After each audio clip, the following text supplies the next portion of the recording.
नमस्कार दोस्तों, स्वागत है आप सभी का पाथफाइंडर पर। ओएनजीसी की तरफ से एक और बड़ी शानदार खुशखबरी सामने आ रही है।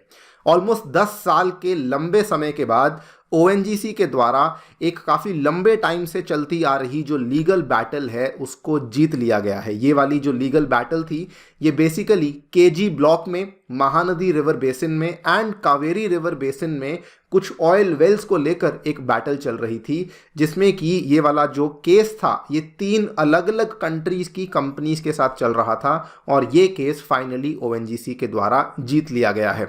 इसमें जो टोटल ओएनजीसी को अवार्ड दिया गया है ये 1000 करोड़ रुपीस का है। आप लोग यहाँ पे देख पाएंगे, टाइम्स ऑफ इंडिया की ये वाली खबर है, कल ही सामने आई है। ONGC wins ₹1000 crore award in cost disputes with 3 global majors. यहाँ पर जो पूरा मुद्दा चल रहा था, अगर आप देखेंगे तो पेनिनसुलर नदियों में, जिसमें महानदी आती है, उसके बाद कृष्णा गोदावरी आती है एंड देन नीचे कावेरी आती है, इन सभी के जो ऑयल वेल्स को लेकर मुद्दा चल रहा था वो अब फाइनली सॉल्व हो चुका है। बात करेंगे पूरे इस डेवलपमेंट के बारे में, बात करेंगे कि कौन सी कंट्रीज़ हैं जिनके साथ ये प्रॉब्लम चल रही थी, कौन सी वो 3 कंट्रीज़ और कंपनीज़ हैं जिनके साथ ये इशू चल रहा था, एंड असल में ये पूरा केस क्या था जिसकी वजह से ये केस ओएनजीसी पे डाला गया था एंड ओएनजीसी को यहाँ पर इस केस में जीत कैसे प्राप्त हुई वो भी डिस्कस करेंगे। आइए शुरू करते हैं दोस्तों मेरे साथ। मेरा नाम है अनिरुद्ध। यदि आप लोग हमें फॉलो करना चाहते हैं, हमारे लेक्चर्स के अपडेट्स को प्राप्त करना चाहते हैं, तो यहाँ पर दिए गए टेलीग्राम चैनल्स के माध्यम से ऐसा कर सकते हैं। आगे बढ़ने से पहले आपको बताना चाहूंगा कि हमारे अनअकैडमी के ऑफलाइन सेंटर्स साथियों अब करोलबाग और मुखर्जी नगर में नई दिल्ली में आ चुके हैं और जल्द ही यहाँ पर 2025 और 26 के अभ्यर्थियों के लिए जो नए बैचेस हैं वो शुरू होने वाले हैं। यदि आप लोग इंटरेस्टेड हैं अपनी तैयारी को शुरू करने में ऑफलाइन प्रोग्राम्स के माध्यम से, तो यहाँ पर आकर के आप लोग इनको शुरू कर सकते हैं। और इतना ही नहीं, यहाँ पर हमारा जो बैच है वो प्रयागराज उत्तर प्रदेश में भी अब शुरू किए जा चुके हैं, जहाँ यूपीएससी के साथ साथ यूपी पीसीएस के बैचेस भी अवेलेबल करवाए गए हैं।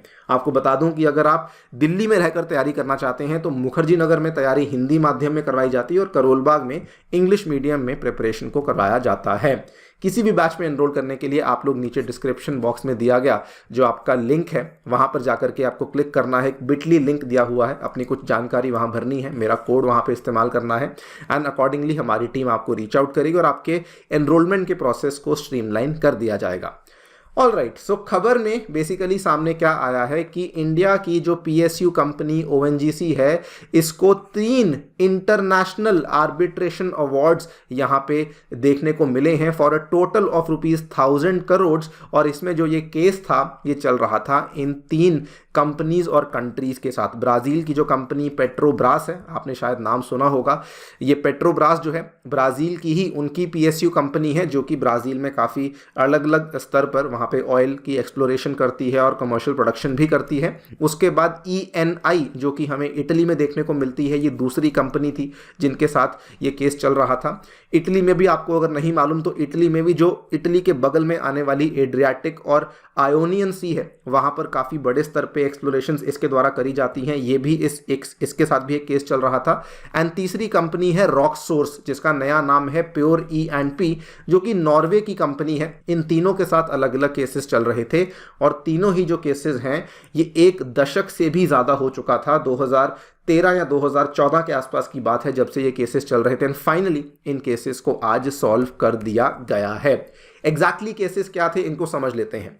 सो देखिए, जो ये डिस्प्यूट था ये तीनों नदियों के साथ लिंक था। नंबर 1 जो महानदी बेसिन के जो मतलब ओडिशा कोस्ट पे आने वाला आपका जो एक ब्लॉक था जिसका नाम है MNDWN 98/3।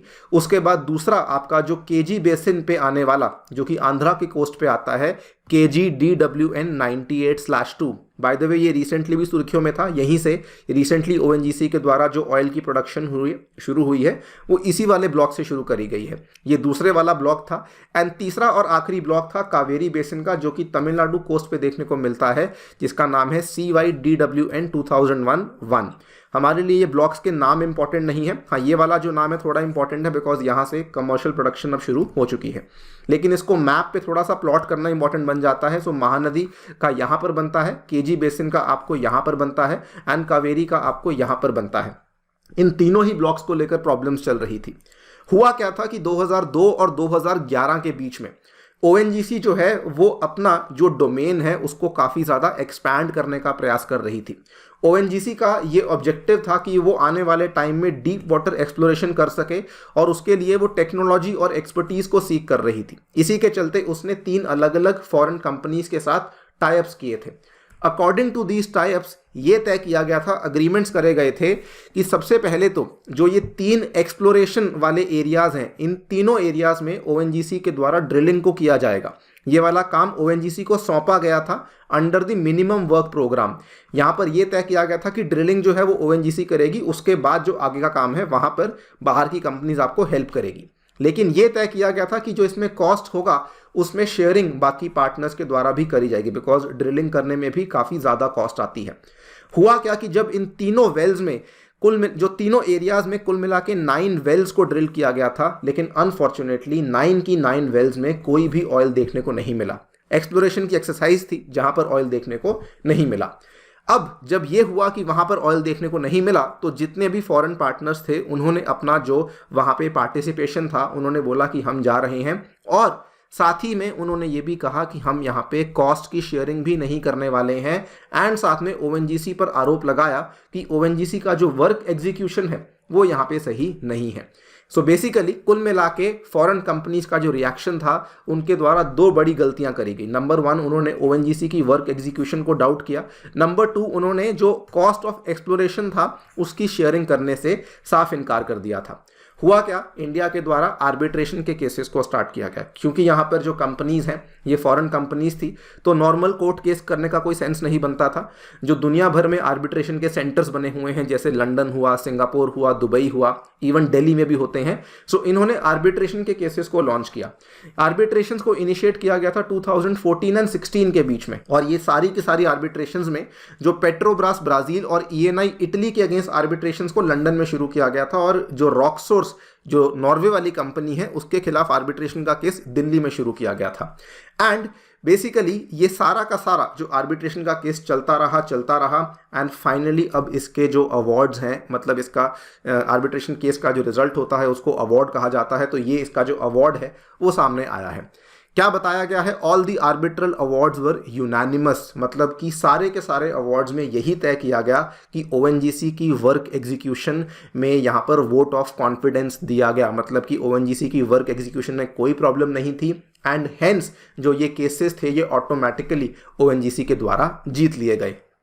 दूसरी प्रॉब्लम यहाँ पर क्या थी कि ओएनजीसी के द्वारा काफ़ी खर्चा किया गया था उन वेल्स को ड्रिल करने के लिए, उसी चीज़ को लेकर यहाँ पर जो अवार्ड है वो दिया गया है। पेट्रोब्रास के ऊपर जो लगाया गया है वहां पर ONGC was given an award of $50 million with interest against a claim of $60 million. तो यहां पर जो कॉस्ट था वो तो देना ही पड़ेगा, साथ में उसके ऊपर ब्याज भी देना पड़ेगा। ईएनआई इटली के केस में जो केस था वो $20 मिलियन का था with interest against a claim of $33 million, and pure के केस में टोटल $20 मिलियन का फुल अमाउंट यहाँ पे उनको देना पड़ेगा। ये सारी कॉस्ट को अगर आप जोड़ लेंगे तो कुल मिला के ये तय होता है कि 1000 करोड़ के आसपास का यहाँ पर अवार्ड है जो कि ओएनजीसी को मिलने वाला है। आई थिंक फाइनली यहाँ पे जस्टिस ओएनजीसी को मिल चुका है, आर्बिट्रेशन केसेस जो हैं वो सॉल्व हो चुके हैं, एंड ओएनजीसी की वर्क एग्जीक्यूशन को डाउट करना काफ़ी गलत है, बिकॉज अगर आप देखें तो रिसेंटली हमने ये काफ़ी चीज़ों को नोटिस किया है कि ओएनजीसी काफ़ी ज़्यादा अच्छे से परफॉर्म कर रही है। अगर अंडमान की बात करें तो अंडमान में ओएनजीसी ने अनाउंस किया है कि जल्दी ही एक्सप्लॉयटेशन को शुरू किया जाएगा, कमर्शियल एक्सप्लॉयटेशन ऑफ ऑयल को, क्योंकि एक्सप्लोरेशन वहाँ पे हो चुकी है, वहाँ पर वो सारी की सारी जो काम है वो खत्म हो चुका है। केजी ब्लॉक में ऑलरेडी ओएनजीसी के द्वारा ऑयल प्रोडक्शन को शुरू कर दिया गया है, एंड सबसे मजे की बात यह है कि जब ऑयल यहाँ पर एक्सप्लोर हो जाता है तब ये बाहर की कंपनीज आती हैं और बोलती हैं कि हमें भी यहाँ पे हिस्सेदारी चाहिए, हमें भी यहाँ पे स्टेक चाहिए। लेकिन जब इस केस में जैसा कि हुआ कि ऑयल को ढूंढने गए और नहीं मिला, उस केस में उन्होंने अपने आप को एग्जिट करवा लिया और कॉस्ट शेयरिंग करने से भी इनकार कर दिया। सो ये बहुत ही मौका परस्त एटीट्यूड है जो कि बाहर की कंपनीज के द्वारा दिखाया गया, और आई थिंक उस चीज़ को ध्यान में रखते हुए जो ये आर्बिट्रल अवार्ड आया है ये बिल्कुल ओएनजीसी के फेवर में आना बिल्कुल सही है। बाकी दोस्तों आपकी क्या राय है हमें डेफिनेटली बताएं कमेंट सेक्शन में। जाने से पहले आपको फिर से बताना चाहूँगा कि अनअकैडमी के ऑफलाइन सेंटर्स में आपको मुफ्त में demo classes, 1-on-1 mentorship, magazine, library, wifi access जैसी सभी चीज़ें अवेलेबल करवाई जाती हैं, और आपको इस वाले लिंक में हम लोग फ्री यूपीएससी नोट्स भी अवेलेबल करवा रहे हैं।